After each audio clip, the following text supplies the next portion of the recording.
Snow white మరుగుజ్జులు. రాజకుమారి జననం. అనగనగా ఒక పెద్ద రాజ్యాన్ని ఒక రాజు పరిపాలిస్తూ ఉండేవాడు. అతనికి ఒక అందమైన భార్య ఉండేది. రాజు రాణి ఇరువురు ఎంతో అన్యోన్యంగా ఒకరితో ఒకరు వెలుగుతూ తమ ప్రజలను కూడా అంతే అభిమానంతో కన్నబిడ్డల్లా చూసుకునేవారు. ఆనందంగా సాగిపోతున్న వారి జీవితంలో లేనిది ఒక్కటే, అదే తమ కుటుంబాన్ని పరిపూర్ణం చేసేందుకు అందరూ కావాలని కోరుకునే వారసులే. అబ్బాయి కానీ అమ్మాయి కానీ చక్కటి ఆరోగ్యంతో అందమైన బిడ్డను ప్రసాదించు తండ్రి అని ఆ రాజదంపతులు దేవుణ్ణి ఎప్పుడూ కోరుకునేవారు. తల్లిదండ్రులయ్యే శుభ సమయం కోసం 1000 కళ్ళతో ఎదురు చూసేవారు. అలా కొన్నేళ్లు గడిచాయి. ఒక శీతాకాలపు సాయంత్రం రాణిగారు ప్రత్యేకంగా తెప్పించిన దారాలు తీసుకుని వాటితో దుస్తులు కుట్టడానికి నిర్ణయించుకుంది. తన మందిరంలో ఉన్న కిటికీ అంచు మీద కూర్చుని బయట కురుస్తున్న మంచును చూస్తూ పనిచేయాలంటే ఆమెకు చెప్పలేనంత ఇష్టం. ఆ రోజు ప్రత్యేకంగా ఉంది వాతావరణం. పచ్చని చెట్లపైన తెల్లని మంచు ముత్యాలా మెరుస్తూ కనిపించాయి ఆమెకి. అలా అంత ఆహ్లాదకరమైన వాతావరణాన్ని చూస్తూ ఆనందిస్తూ తన పనిలో నిమగ్నమైపోయింది రాణి. చాలాసేపటి తర్వాత తలెత్తి బయటికి చూసేసరికి తన కిటికీకి దగ్గరలో ఉన్న నేలంతా తెల్లటి దుప్పటి పరిచినట్లు మంచుతో నిండిపోయింది. నీలాకాశం నుండి మెత్తటి పక్షుల రెక్కలు కిందకి జారివాలినట్టుగా మంచు కిందకి పడుతూనే ఉంది. ఆహా, ఎంత అందంగా ఉంది ఈ దృశ్యం! ఇంతటి అందాన్ని ముందెన్నప్పుడూ చూడలేదు సుమా అని తన మనసులో అనుకుంటూ ఆకాశం వైపు చూస్తూ తన కుట్టు పని చేయటానికి ప్రయత్నించింది రాణి. సరిగ్గా చూడకుండా కుట్టడం వల్ల చేతిలో ఉన్న సూది పొరపాటున మరొక చేతి వేలుకు గుచ్చుకుంది. అమ్మా అంటూ రాణి ఆ వేలుని పట్టుకునే లోపలే 2 రక్తపు చుక్కలు తెల్లటి మంచుపై పడ్డాయి. తన వేలిని గట్టిగా పట్టుకుని రక్తాన్ని ఆపటానికి ప్రయత్నించింది రాణి. కొంతసేపటికి నొప్పి సర్దుకుని మామూలు స్థితికి రాగానే యాదాలాపంగా కిటికీ నుండి మరలా కిందకు చూసింది. మరుక్షణం రాణిగారికి తన వేలి నుండి జారిపడ్డ రక్తపు చుక్కలు తెల్లటి మంచులో పడి అందమైన గులాబీ వర్ణాన్ని సంతరించుకోవడం కనపడింది. ఆ గులాబీ రంగు ఎంత అందంగా ఉందంటే రాణిగారి మనసు మరుక్షణమే ప్రశాంతంగా మారిపోయింది.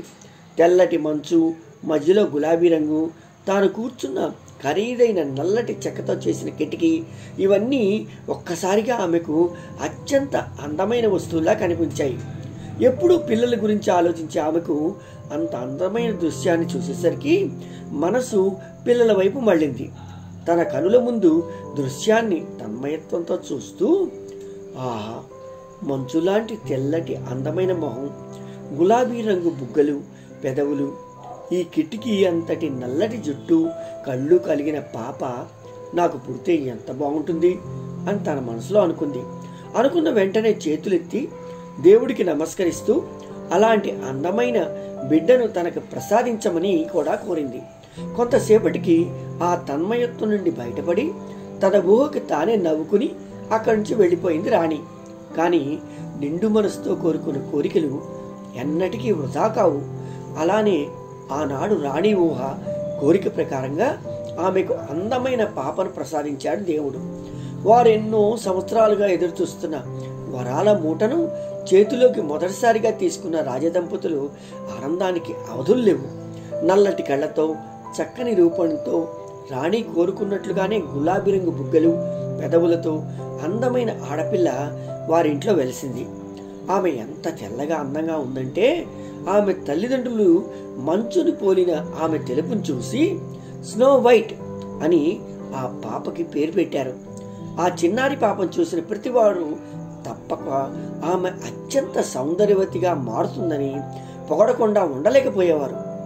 అంత ఆనందంగా గడిచిపోతున్న సమయంలో ఒక అపశృతి. తనకంటూ ఒక సొంత బిడ్డ కావాలని ఎంతగానో ఎదురు చూసిన రాణి పాపకు జన్మనిచ్చిన కొద్ది రోజులకే అనారోగ్యంతో కన్ను మూసింది. అటు పాప అనాథగా మిగిలింది. ఇటు తండ్రి కూడా దిక్కుతోతని స్థితిలో చిక్కుకుని విలపిస్తూ ఉండేవాడు.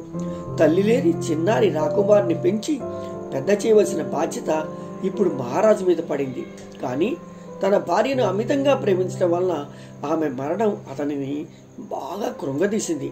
రోజుల కొద్దీ తన మందిరంలో నుండి బయటికి రాకుండా ఆమె జ్ఞాపకాలతోనే ఉండేవాడు. ఇక రాకుమారి బాగోగులన్నీ ఆ రాజభవనంలో పనిచేసే సేవికలే చూసుకునేవారు. అలా 1 సంవత్సరం గడిచిపోయింది. పనివారు ఎంత బాగా పెంచినా రాకుమారికి తల్లి అవసరం ఎంతైనా ఉందని రాజుగారి సన్నిహితులు అతనికి చెప్తూ ఉండేవారు. తన కోసం కాకపోయినా కూతురు కోసమైనా మరలా వివాహం చేసుకోమని సలహా ఇస్తూ ఉండేవారు. మొదట రాజు ససేమిరా కాదన్నా రోజులు గడుస్తున్న కొద్దీ వారి మాటల్లో నిజం ఉందని తెలుసుకుని మరొక వివాహం చేసుకున్నాడు. రాజుగారి 2వ భార్య చాలా అందగత్తె.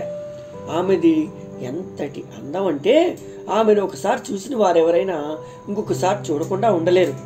ఆమె ఎక్కడికి వెళ్ళినా ఒక ప్రత్యేక ఆకర్షణగా నిలిచేంత అందం ఆమె సొంతం. కానీ రాజుగారి మొదటి భార్యలా ఆమె సంయమైంది కానే కాదు. తనంత అందగత్తె ప్రపంచంలో వేరొకరు ఉండరు అనే పొగరు ఆమె కళ్ళల్లో నిత్యం కదలాడుతూ ఉండేది. తనది సాటిలేని అందం అని అనుకోవటమే కాకుండా ఇంకెవరైనా తనకంటే అందమైన వారు ఎక్కడైనా ఉండొచ్చు అనే ఊహనే భరించలేనిది తన అందం ఏమాత్రం తగ్గకుండా కాపాడుకుంటూ ఉండేది. అందం పట్ల అంతటి అభద్రతా భావం ఉన్న ఆమె వద్ద ఒక మాయా అద్దం ఉండేది.